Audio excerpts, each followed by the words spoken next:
Bismillahirrahmanirrahim. Assalamu alaikum. I am Dr. Ahmed Noman and this is our lecture in continuation of precipitation gravimetry, and in our today's lecture we will discuss about properties of precipitates, particle size and filtrability. So let's start the lecture. पहले कि हम ये discuss करें कि precipitate जो है वो उनकी क्या प्रॉपर्टीज़ डिज़ायर्ड होती हैं प्रेसिपिटेटिंग एजेंट्स की, या फिल्टरिंग जब हमने फिल्ट्रेशन करनी है तो उसके लिए क्या क्या रिक्वायर्ड प्रॉपर्टीज़ हैं। तो सबसे पहले एक छोटी सी एनिमेशन हम देखते हैं कि जिसके अंदर आपको ये पता चलेगा कि एक्चुअली जो प्रेसिपिटेट होता है ये फॉर्म कैसे होता है। सो सबसे पहले एक एग्जांपल देखते हैं जिसके अंदर हम लेड आयोडाइड जो है उसको प्रेसिपिटेट करते हैं with the help of lead nitrate का सोल्यूशन हम यूज़ कर रहे हैं, और उसके अंदर हम जो है वो पोटाशियम आयोडाइड जो है वो as a precipitating agent use करते हैं। So let's see how lead iodide can be precipitated.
इस एनिमेशन में वीडियो में आप देखते हैं कि होता है कि हमारे पास जो है लेड नाइट्रेट का सोल्यूशन है जिसके अंदर जो लेड है वो सॉल्युबल फॉर्म में है। हमने उसको इनसॉल्युबल फॉर्म में कन्वर्ट करना है थ्रू प्रेसिपिटेशन ग्रेविमेट्री हम ये करते हैं, और हम उसके अंदर पोटाशियम आयोडाइड जो है वो ऐड करते हैं। जो आयोडीन है ये रिएक्ट करती है लेड के साथ और हमारे पास लेड आयोडाइड बन जाता है जो कि इनसॉल्युबल है, और हमारे पास लेड आयोडाइड के जो हम प्रेसिपिटेट प्रोड्यूस करते हैं जिनको बाद में हम फ़िल्टर करके मेजर कर सकते हैं और उसमें कंटेंट फाइंड कर सकते हैं कि सोल्यूशन के अंदर लेड जो है वो कितनी अमाउंट में मौजूद था। इसके अंदर हमारे पास जो लेड आयोडाइड है इसको हम कहते हैं कि ये प्रेसिपिटेट आउट हो गया, और इसके अंदर जो हमने पोटाशियम आयोडाइड यूज़ किया इसको हम प्रेसिपिटेटिंग एजेंट कहते हैं, और सिंपली हम इसको प्रेसिपिटेंट भी कहते हैं। ठीक है, तो जो प्रेसिपिटेंट है या जो प्रेसिपिटेटिंग रिएजेंट्स हैं इनके हमें कुछ डिज़ायर्ड हमें प्रॉपर्टीज़ हैं जो रिक्वायर्ड होती हैं, और सबसे इम्पोर्टेंट ये है कि जो हमारे पास प्रेसिपिटेटेंट रिएजेंट होते हैं या इधर ये सिलेक्टिव होने चाहिए या स्पेसिफिक होने चाहिए। अब की सिलेक्टिविटी या स्पेसिफिसिटी क्या होती है हम देखते हैं। तो मेन रीज़न क्या है इसका, अगर फॉर एग्ज़ाम्पल हमने जो पिछली एग्जांपल है उसके अंदर हमने पोटाशियम आयोडाइड जो है वो ऐड किया, और जो सैंपल है उसके अंदर लेड नाइट्रेट के अलावा 6 डिफरेंट आयन्स मौजूद हैं। अगर हम पोटाशियम आयोडाइड ऐड करते हैं वो आयोडीन जो है उसका वो 6 के साथ ऐड करके 6 डिफरेंट प्रेसिपिटेट बना देता है, जिनमें से कुछ सेम कलर के भी हो सकते हैं। तो उसका फ़ायदा नहीं है क्योंकि हम उसको जो प्रेसिपिटेट हमारे पास बन रहा है उसमें से ये फाइंड नहीं कर सकेंगे कि लेड की वजह से जो है वो प्रेसिपिटेट कौन से बने। तो हमें ऐसे प्रेसिपिटेटिंग एजेंट चाहिए होते हैं कि जो सिर्फ हमारे जो स्पेसिफिक एनालाइट हैं उसके साथ रिएक्ट करें। सो इस तरह के रिएजेंट जो हैं या ऐसे प्रेसिपिटेंट के जो एक सिंगल केमिकल स्पीशी के साथ रिएक्ट करते हैं हम उनको कहते हैं कि they are specific reagent. For example dimethyl glyoxime है, इसको यूज़ किया जाता है निकल की डिटेक्शन के लिए और ये जो है एक स्पेसिफिक रिएजेंट है। डाईमिथाइल ग्लाइकोजाम जो है वो जब आपके पास एक सोल्यूशन है मेटल का, तो वो निकल के साथ ही सिर्फ रिएक्ट करेगा और हम उस निकल को उस सैंपल के अंदर एनालाइज कर सकते हैं। तो इस तरह की रिएजेंट जो हैं वो डिज़ायर्ड होते हैं किसी भी एनालिसिस के लिए, कि जिसके अंदर जो हमारे पास प्रेसिपिटेंट है एक स्पेसिफिक जो है वो केमिकल स्पीशीज़ के साथ रिएक्ट करें। ठीक है, लेकिन पॉसिबल नहीं है कि हम तमाम एनालाइट्स के लिए जो है इतने स्पेसिफिक जो है वो रिएजेंट प्रिपेयर कर सकें या फाइंड कर सकें। लेकिन स्टिल अगर कुछ रिएजेंट है कि जो कुछ स्पेसिफिक केमिकल स्पीशीज़ के साथ रिएक्ट करें, तो they can also be useful for us, beneficial. तो ऐसे रिएजेंट जो कि एक लिमिटेड नंबर ऑफ स्पीशीज़ के साथ रिएक्ट करते हैं, सबके साथ रिएक्ट नहीं करेंगे। कुछ स्पेशल स्पीशीज़ होती हैं, स्पेसिफिक स्पीशीज़ होंगी जो कि मिलती जुलती हैं, जिनकी प्रॉपर्टीज वो सिर्फ उनके साथ रिएक्ट करते हैं। इस तरह के जो प्रेसिपिटेटिंग रिएजेंट होते हैं उनको हम कहते हैं कि they are selective reagents. For example जो सिल्वर नाइट्रेट है, इसको हम यूज़ कर सकते हैं for the detection of chloride, bromide, iodine है, और हमारे पास जो है वो थायोसाइनेट है। तो जो सिल्वर नाइट्रेट है ये स्पेसिफिक तो नहीं है किसी सिर्फ क्लोरीन ब्रोमीन के लिए, लेकिन ये सिर्फ 4 स्पीशीज़ के साथ जो है वो रिएक्ट करता है। तो हम इसको जो है वो यूज़ कर सकते हैं इनकी डिटेक्शन के लिए। ठीक है, सो बेसिकली हमारे पास जो है वो ये 2 कैटेगरीज हैं जिनके अंदर हम डिवाइड करते हैं हमारे पास जो प्रेसिपिटेंट्स होते हैं। डिज़ायर तो ये है कि हमारे पास स्पेसिफिक रिएजेंट हो, but mostly for all the analyte हमारे पास स्पेसिफिक रिएजेंट नहीं होते। So we have 2 kind of reagent, either they are specific और दे आर सिलेक्टिव। तो थी प्रॉपर्टीज़ प्रेसिपिटेंट्स की। अब हम बात करते हैं कि हमें क्या क्या प्रॉपर्टीज़ चाहिए जो हमारे पास फाइनल जो प्रेसिपिटेट हम प्रोड्यूस कर रहे हैं उनकी क्या क्या प्रॉपर्टीज़ होनी चाहिए। तो अगर हम आइडियली बात करें कि हमारे पास जो प्रोडक्ट आ रहा है उसकी क्या प्रॉपर्टीज़ होनी चाहिए, तो हम इसको कुछ 4 या 5 जो है वो प्रॉपर्टीज़ के अंदर हम उनको समराइज़ कर सकते हैं। सबसे पहली बात यह कि आपका जो प्रेसिपिटेट बन रहा होता है वो ईजिली फिल्ट्रेबल होना चाहिए। आप एनालाइट ऐड करते हैं, रेजेंट ऐड करते हैं, और आपने जो आपका एनालाइट है उसको आप प्रेसिपिटेट करते हैं, बट अगर आप उसको ईजिली फ़िल्टर नहीं कर सकते तो वो यूज़फुल नहीं है। सो जो हमारा प्रेसिपिटेट बनता है it should be easily filterable. Second important जो प्रॉपर्टी है वो ये है कि जो प्रेसिपिटेट हम प्रोड्यूस कर रहे हैं उसकी सॉल्युबिलिटी जो है वो कम होनी चाहिए। ऐसा ना हो कि आपने प्रेसिपिटेट प्रोड्यूस किया, उसको जब आप फ़िल्टर कर दें और बाद में उसको वॉश करते हैं तो वो उसके अंदर डिज़ोल्व हो जाए दोबारा से। तो इस तरह से ये है कि आपके पास जो एनालिसिस है जो है वो आपको एक्यूरेट नहीं आएगा, क्योंकि आप जो एनालाइट है उसको प्रेसिपिटेट करते हैं और बाद में ड्यूरिंग वॉशिंग जो है और फिल्ट्रेशन जो है उसमें आधा फिर जो है वो डिज़ोल्व होकर उसमें वापस चला जाता है। तो हमारे पास जो एनालिसिस आता है वो यहाँ पे करेक्ट नहीं होता। तो हमें ऐसे फॉर्म के अंदर केमिकल फॉर्म के अंदर प्रेसिपिटेट करना होता है कि जो ईजिली या रेडिली सॉल्युबल ना हो। ठीक है, एंड अनदर इम्पॉर्टेंट प्रॉपर्टी है कि जो हमारे पास प्रेसिपिटेट बन रहा है वो जो हमारे पास एटमॉस्फेरिक कॉन्स्टिट्यूएंट्स हैं, चाहे वो लिक्विड इन्वायरमेंट है या एयर है, जो हमारा एटमॉस्फेयर है उसके साथ रिएक्टिव ना हो। क्योंकि हम जब किसी भी एनालाइट को प्रेसिपिटेट करते हैं एक स्पेसिफिक केमिकल स्पीशीज़ में, और वहाँ से हम थ्रू स्टोइकियोमेट्रिक कैलकुलेशन जो है हम उसका अमाउंट फाइंड कर रहे होते हैं, और एक हमें पता होता है कि हमने इस फॉर्म में प्रेसिपिटेट किया। अगर वो दोबारा आगे फर्दर रिएक्ट करता है और उसकी जो है वो जो डिफरेंट केमिकल स्पीशीज बनाता है, तो ये अगेन जो है वो एरर कॉज करता है एनालिसिस के अंदर। So we have to make sure कि हम जो भी प्रेसिपिटेट प्रोड्यूस कर रहे हैं वो अनरिएक्टिव होना चाहिए उसके गिवन एटमॉस्फेयर के अंदर। And most importantly it should B pure, कि जो हमारे पास प्रेसिपिटेट आता है ये प्योर होना चाहिए और उसके अंदर किसी तरह का कोई कंटेमिनेट नहीं होना चाहिए। एंड लास्ट जो इम्पोर्टेंट प्रॉपर्टी है हमारे पास जो प्रेसिपिटेट हम बना रहे हैं वो ये है कि उसकी जो कंपोजिशन होती है वो नॉन होनी चाहिए। जब हम उसको ड्राई करते हैं या इग्नाइट करते हैं, हमारे पास 2 प्रोसेस हैं, हम इनको आगे देखेंगे कि ड्राइंग कहाँ पे करनी है या उसको इग्नाइट कहाँ पे करना है, बर्न कहाँ पे करना है। नॉन कंपोजिशन क्यों इम्पोर्टेंट है? आपके पास एक सैंपल है, उसके अंदर आपने एक एनालाइट उसको मेजर करना है, और आप उसके अंदर एक केमिकल डालते हैं और वो प्रेसिपिटेट हो जाता है। आप उसको मास भी कैलकुलेट कर सकते हैं फ़िल्टर करके। लेकिन अगर आपको यही नहीं पता कि वो बना क्या है, उसकी केमिकल कंपोजिशन क्या है, तो आप कैसे उसको रिलेट कर सकेंगे उसकी एनालाइट की कंसंट्रेशन के साथ। सो आप जो भी प्रेसिपिटेट बन रहा है, इसकी जो कंपोजिशन है वो एक्चुअली जो है वो आपको नोन होनी चाहिए।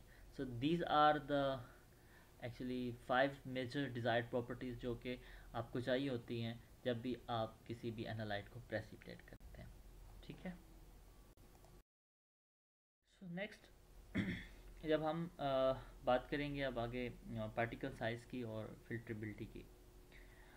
आपने एक एनालाइट को प्रेसिपिटेट आउट किया, अब आपने उसको फ़िल्टर करना है, और फिल्ट्रेशन जो है वो डिपेंड करती है उसके पार्टिकल साइज़ के ऊपर। सो सबसे पहले देखते हैं कि हम उसको फ़िल्टर करते कैसे हैं। सब हमारे पास एक प्रेसिपिटेट आ गया। So this is how actually filter out. अगर हम इसका क्लासिकल मेथड देखें तो यहाँ पे हमारे पास एक जो बीकर है जिसके अंदर हमारे पास एक प्रेसिपिटेटिंग मिक्सचर है कि जिसके अंदर सोल्यूशन भी है जो लिक्विड है और साथ उसके अंदर प्रेसिपिटेट है। देन हम एक फ्लास्क के अंदर जो लेते हैं जिसके अंदर हमने उसको फ़िल्टर करना है, और उसके ऊपर हम एक फ़नल रखते हैं।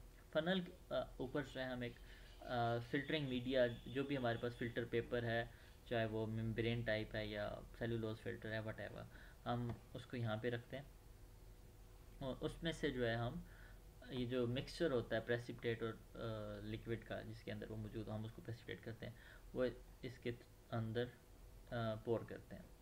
तो व्हाट हैपन्स कि जो प्रेसिपिटेट है, जो पार्टिकल्स हैं उसके प्रेसिपिटेट के, वो यहाँ पे ऊपर स्टोर हो जाते हैं, और जो लिक्विड है वो उसके अंदर से फ़िल्टर होके नीचे आ जाता है, जिसको हम कहते हैं फिल्ट्रेट। ठीक है। एंड ये आप एक्चुअल में भी देख सकते हैं, जहाँ पे जो नीचे डायग्राम है जिसके अंदर हम फ़िल्टर कर रहे होते हैं, जिसके अंदर फ्लास्क के अंदर जो है वो पेपर लगा हुआ है, और ऊपर से हम उसको पोर कर रहे हैं, और इसको जो हमारे पास प्रेसिपिटेट है वो ऊपर कलेक्ट हो जाता है, अब जो और जो लिक्विड है उसमें से पास आउट हो जाता है। अब यहाँ पे हमारे पास जो डिज़ायर्ड प्रॉपर्टी क्या है कि जो हमारे पास प्रेसिपिटेट है वो इस तरह का होना चाहिए कि एक तो उसका साइज़ ऐसा ना हो कि हमारे पास फ़िल्टर पेपर का जो पोर है उसका साइज़ बड़ा, और जो हमारे पास प्रेसिपिटेट उसका साइज़ छोटा, और उसमें से पास हो जाए लिक्विड के साथ, थोड़ा सा ऊपर रह जाए और कुछ उसमें से पास हो जाए, तो वो तो एरर देगा। और सेकंड ये है कि वो इस तरह का भी ना हो कि वो ऊपर जो है वो क्लॉग कर दे फ़िल्टर पेपर को, और उसमें से उसको पास ही ना हो, या आपके पास फॉर एग्ज़ाम्पल 50 ml है और उसको आपको फ़िल्टर करने में 2 घंटे लग जाए। सो मेजर हमारे पास रिक्वायरमेंट क्या होती है कि एक तो वो ईज़िली फ़िल्टर हो, आसानी से फ़िल्टर हो जाए, बहुत ज़्यादा टाइम उसके अंदर ना लगे, उसको फ़िल्टर पेपर को वो क्लॉग ना करे, और वो फ़िल्टर पेपर में से जो प्रेसिपिटेट है वो पास भी ना होना चाहिए, सिर्फ लिक्विड पास होना चाहिए। So these are the two desired properties. और ये किस चीज़ पे डिपेंड करता है? ये बेसिकली डिपेंड करता है कि हमारे पास जो प्रेसिपिटेट बन रहा है वो किस तरह का बन रहा है। बेस्ट केस तो हमारे पास है कि हमारे पास प्योर क्रिस्टल्स बन जाते हैं, फिर तो कोई मसला नहीं है। वहाँ पे जो है अगर हमारे पास क्रिस्टल बनते हैं तो वहाँ पे जो फिल्ट्रेशन होती है वो बहुत स्मूथ होती है। लेकिन इन वर्स्ट केसेस के हमारे पास कोलाइडल सस्पेंशन बन जाए, अगर कोलाइडल सस्पेंशन बनेगी तो देन जो है हमारे पास फिल्ट्रेशन जो है वो बहुत स्लो होगी, और वहाँ पे क्लॉग हो जाएगा। अब कोलाइडल सस्पेंशन क्या है और क्रिस्टल्स क्या है, इसके हम नेक्स्ट स्लाइड में आगे देख रहे हैं। बेसिकली हमारे पास क्रिस्टल फॉर्म में कोई प्रेसिपिटेट बन रहा है या कोलाइड फॉर्म में बन रहा है, ये बेसिकली डिपेंड करता है कंडीशन के ऊपर। जब हम उसको प्रेसिपिटेट करते हैं, हम कंडीशन को चेंज करके, एक्सपेरिमेंटल कंडीशन को अगर चेंज करते हैं तो हम इसको कंट्रोल कर सकते हैं कि हमारे पास जो प्रेसिपिटेट बनते हैं वो क्रिस्टल फॉर्म में बन रहा है या कोलाइडल फॉर्म में बन रहा है। सो let's C in the next slide के किस तरह की जो सस्पेंशन है उनको हम कोलाइडल कंसिडर करते हैं, और कौन से जो है उनको हम क्रिस्टल जो है वो कंसिडर करते हैं। सो हमारे पास जो भी प्रेसिपिटेट बनते हैं, आइडियली ये होता है कि वो लार्ज साइज़ के हों, ताकि वो फ़िल्टर पेपर में से पास भी ना हो, उसको क्लॉग भी ना करें, और हम उनको जो है वो ईज़िली फ़िल्टर आउट कर सकें। सो कोलाइड क्या होता है? कोलाइड ऐसे प्रेसिपिटेट हैं, ऐसे सॉलिड हैं जिनके जो पार्टिकल साइज़ होता है वो बहुत कम होता है। अगर हम उनकी सेंटीमीटर में बात करें तो मोस्टली जो कोलाइडल सस्पेंशन होती हैं उनमें प्रेसिपिटेट जो होता है उसका particle size less than 10⁻⁻⁴ centimetre होता है।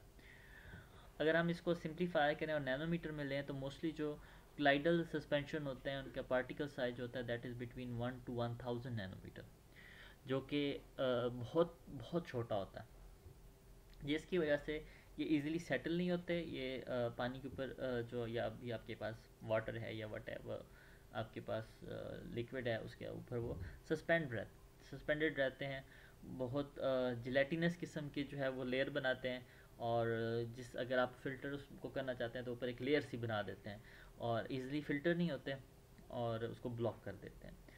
सो कोलाइडल जो सस्पेंशन होती हैं ये बिल्कुल भी डिज़ायरेबल नहीं होती जब भी हम किसी चीज़ को प्रेसिपिटेट करते हैं, क्योंकि ये बहुत स्लो होता है और इनको फ़िल्टर करना जो है वो काफ़ी मुश्किल होता है।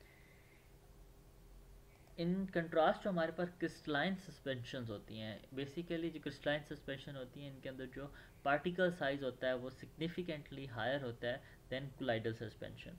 सो मोस्टली जो क्रिस्टलाइन सस्पेंशन होती हैं यहाँ पे जो साइज़ होता है that is more than 100,000 nanometre.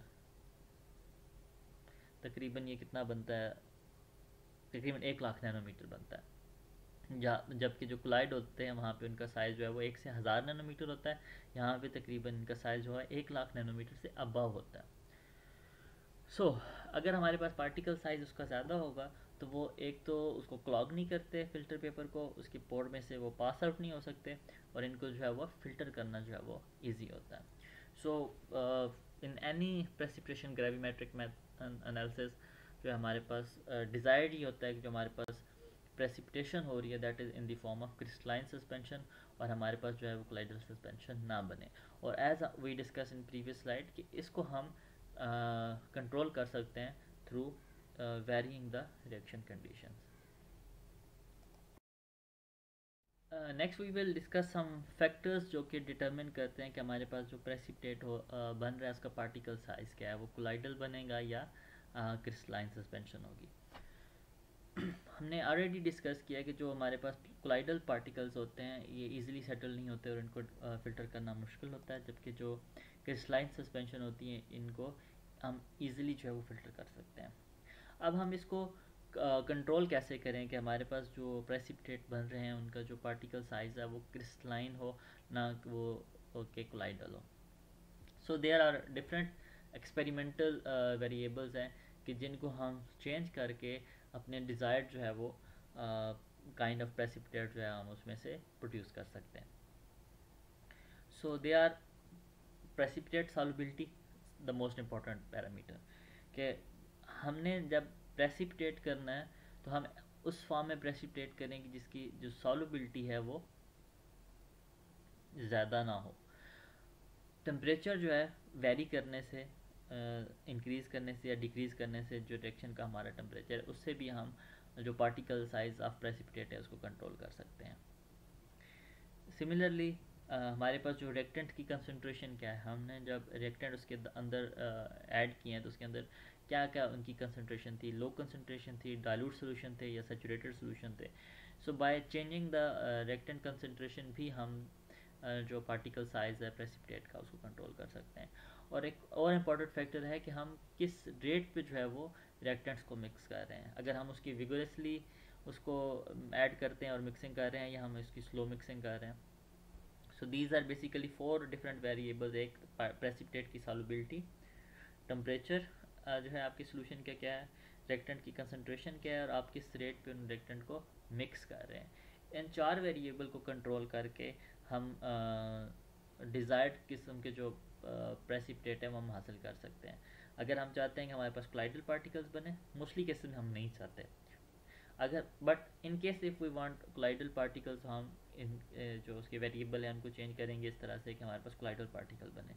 और अगर हम चाहते हैं कि हमारे पास क्रिस्टलाइन सस्पेंशन बने तो देन अगेन हम जो है इन प्रॉपर्टीज़ को चेंज करेंगे, टेम्परेचर कम करेंगे या ज़्यादा कर लेंगे, रिएक्टेंट कंसनट्रेशन हम इंक्रीज़ या डिक्रीज़ कर सकते हैं, इसी तरह जो मिक्सिंग का रेट है हम उसको डिक्रीज़ या इंक्रीज़ कर सकते हैं।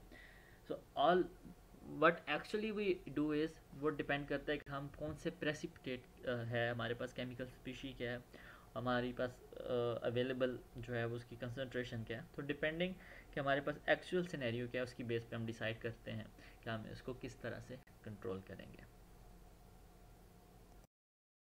हमने प्रेसिपिटेशन कर ली, प्रेसिपिटेट प्रोड्यूस कर लिए और उसको फ़िल्टर कर लिया। नेक्स्ट स्टेप जो है हमारे पास जो है वो है drying and ignition of precipitate. सो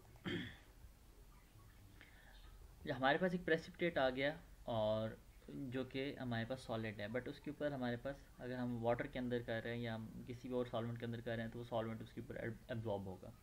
तो हमने जब मास कैलकुलेट करना है तो हमने मेक श्योर करना है कि उसके अंदर कोई एब्जॉर्ब जो है वो लिक्विड ना हो, तो हमने उसको ड्राई करना होता है इस पर्पज़ के लिए, ताकि उसका जो मास है वो सिर्फ प्रेसिपिटेट का है और उसके अंदर कोई और इम्प्योरिटी ना हो या सोल्यूशन से जो है अगर उसके अंदर लिक्विड उसके ऊपर ना हो। तो हम जब फिल्ट्रेशन के बाद प्रेसिपिटेट को कलेक्ट करते हैं तो उसके बाद उसको हीट किया जाता है जहाँ तक कि उसका जो मास है वो कांस्टेंट हो जाता है।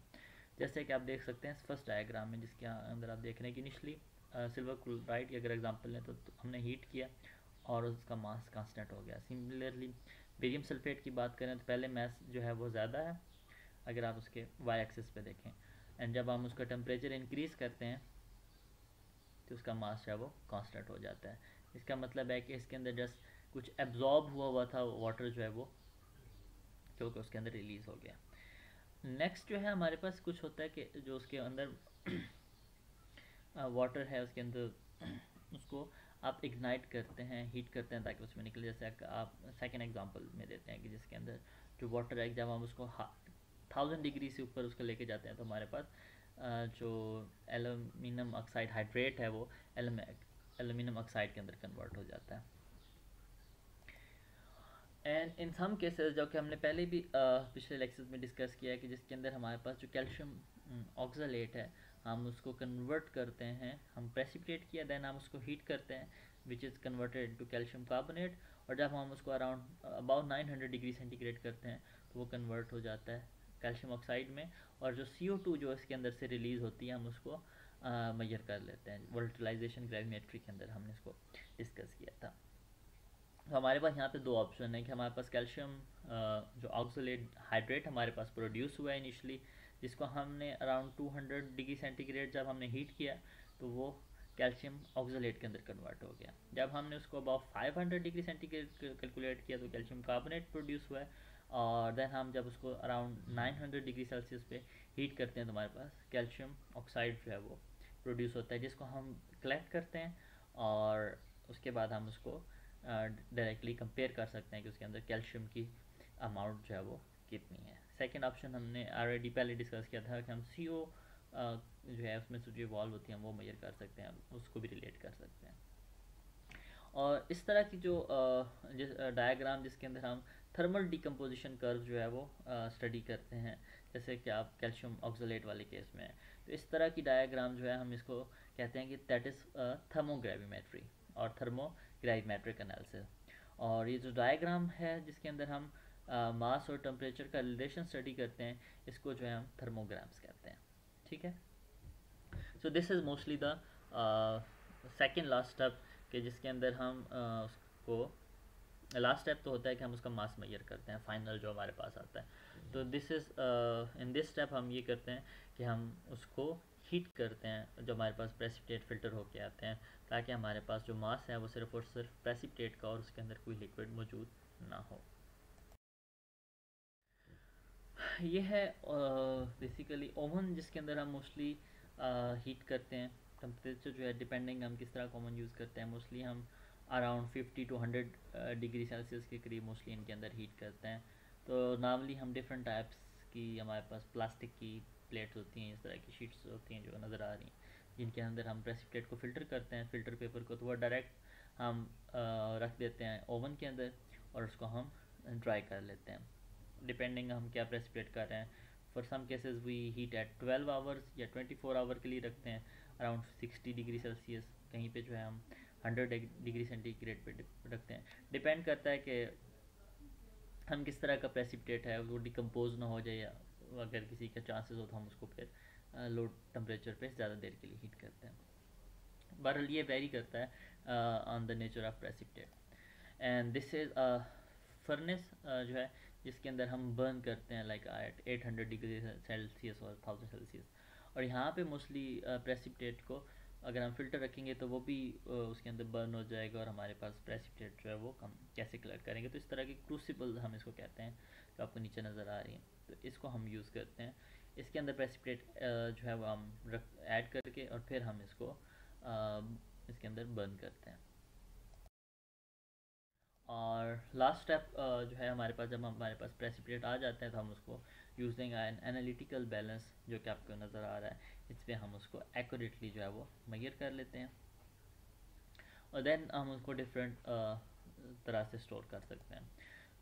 कुछ हमारे पास अगर सील्ड कंटेनर हो हम उसके अंदर रख देते हैं। अगर हमारे पास लैब में उस तरह का ना हो तो मोस्टली हम डेसिकेटर यूज़ करते हैं। जैसे आपको नज़र आ रहा है यहाँ पे जो लिड होता है, ये मोस्टली एयर पैक टाइट होता है, सील होता है, इसमें एयर पास नहीं हो सकती। और ये जो परफोरेटेड आपको शीट नज़र आ रही है वाइट कलर की, इसके ऊपर मोस्टली हम जो हमारे पास क्रूसिबल है जो हमने उससे बर्न किया है, उसके अंदर हमारे पास प्रेसिपिटेट आ गया तो वो हम इसके ऊपर रख देंगे। और मोस्टली इन द बॉटम हम जो है यहाँ पे कोई डेसिकेंट यूज़ करते हैं कि जो कि मॉइस्चर को एब्जॉर्ब करता है, ताकि इसके अंदर अगर कहीं से कोई मॉइस्चर हो भी तो वो प्रेसिपिटेट के ऊपर एब्जॉर्ब ना हो, बल्कि वो डेसिकेट उसके ऊपर एब्जॉर्ब कर लो, जो है उसको कर लें। तो अगर हमारे पास जो है वो एडवांस जो है वो उसके लिए कोई इस तरह का मटी स्टोरेज की चीज़ नहीं है, तो हम मोस्टली उसको डेसिकेटर के अंदर रख के जो है उसको स्टोर करते हैं हमारे प्रेसिपिटेट को after measuring the mass on the analytical balance. ठीक है, दैट्स ऑल फॉर टुडे, कि जिसके अंदर हमने डिस्कस किया है फॉर्मेशन ऑफ प्रेसिपिटेट है, उसका पार्टिकल साइज और जो है फिल्ट्रेबिलिटी। ठीक है, और उसके बाद हमने डिस्कस किया कि हमने उनको किस तरह से हीट करते हैं या इग्नाइट करते हैं। और नेक्स्ट जो है हम लेक्चर में फर्दर इसको कंटिन्यू करेंगे। आज के लिए इतना ही है। Thank you for your patience, and these are the 2 reference books which I have been using for the lectures on gravimetry. So if you want to study in detail तो आप इनसे जो है वो इस्तेफादा कर सकते हैं। ठीक है, थैंक यू।